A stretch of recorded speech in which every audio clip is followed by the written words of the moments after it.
Students, the next topic is documentation. अब documentation क्या होता है? Like we are designing the network. हम तो आप कह लो टेक्निकल काम कर रहे हैं या एक मैनुअल वर्क कर रहे हैं वाइल डिज़ाइनिंग अ नेटवर्क, लेकिन साथ साथ में हमें जो हम कर रहे हैं स्टार्टिंग से लेके from gathering of the requirements till the implementation and testing, हम जो काम कर रहे हैं ना, हमें उसकी एक डॉक्यूमेंटेशन तैयार करनी होती है।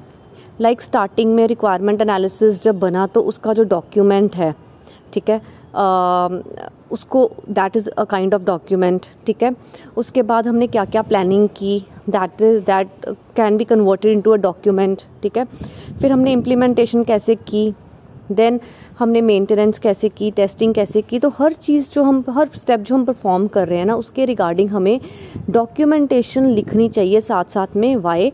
बिकॉज इन केस जो नेटवर्क एडमिनिस्ट्रेटर है, जो नेटवर्क डिज़ाइनर है, वो चेंज हो जाता है या उसकी जगह कोई नया पर्सन आ जाता है, तो वो डॉक्यूमेंटेशन रीड करके वो पता लगा सकता है कि यहाँ कितना काम हुआ है और किस तरीके से हुआ है। ठीक है, so this is very important, you can say process while designing a network. और ये लास्ट में करने वाला काम नहीं है, this is an on going process.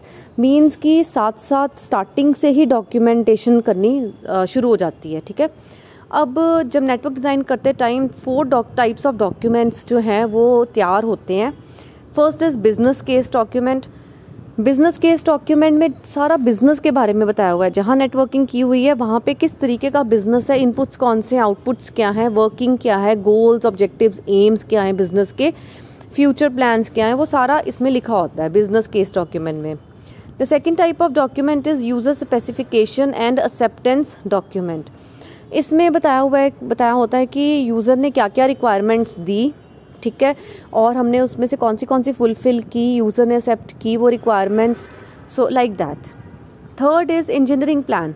Engineering plan में सारी टेक्निकल डिटेल्स गिवन होती हैं कि हमने नेटवर्क में जो टेक्निकलिटीज़ यूज़ की हैं उसको सारा डिटेल में एक्सप्लेन किया होता है। ठीक है, and the fourth one is that is written the next page, that is O&M manual. O&M manual क्या होता है? ये यूज़र के बहुत काम की चीज़ है। लाइक आप घर पर कोई भी डिवाइस लेके आते हो, like suppose you have purchased a washing machine, तो कोई भी आप डिवाइस लेके आते हो उसके साथ एक मैनुअल मिलता है ना, जिसमें लिखा होता है कि how to use that device और सारी इंस्ट्रक्शंस दी होती हैं, दैट इज़ O&M मैनुअल। तो ये यूज़र के लिए होता है। So these 4 documents are created along with designing the network. ठीक है, अब इनके बारे में, इंजीनियरिंग प्लान के बारे में थोड़ा डिटेल में दिया हुआ है कि इंजीनियरिंग प्लान में क्या क्या चीज़ें इंक्लूड होती हैं एंड O&M मैनुअल में कौन सी चीज़ें इंक्लूड होती हैं। सो आप इनको पॉइंट्स को पढ़ लो, जौन से मैंने टिक किए हैं वो पढ़ लो, या अपनी मर्ज़ी के जौन से आपको ठीक लगते हैं वो पॉइंट्स स्टडी कर लो, लर्न कर लो। ठीक है बेटा, so this is all about documentation.